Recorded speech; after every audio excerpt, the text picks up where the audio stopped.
For those, who don't know out there, you need to get to initially 1,000 subscribers, 4,000 hours watched of your podcast before you can then have the option of putting a tick in the box on your YouTube platform to have access to monetization. You have to be asked to...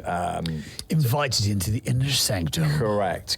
You have to do that. So anything like this, I think, you're starting at ground zero, but having seen firsthand somebody that I know that I've helped with their podcast literally go from zero to then getting a check for £15,000 from YouTube, a check for £20,000 for YouTube, a check for £25,000 for YouTube.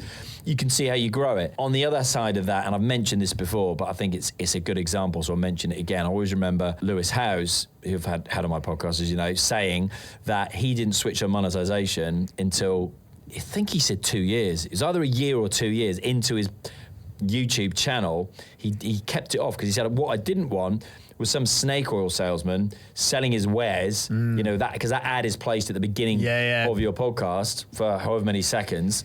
He didn't want that, but he switched it on, and he said on the first, I don't know if it's the first day, week or month, I can't remember, he said I made $25,000, and he goes, whoa.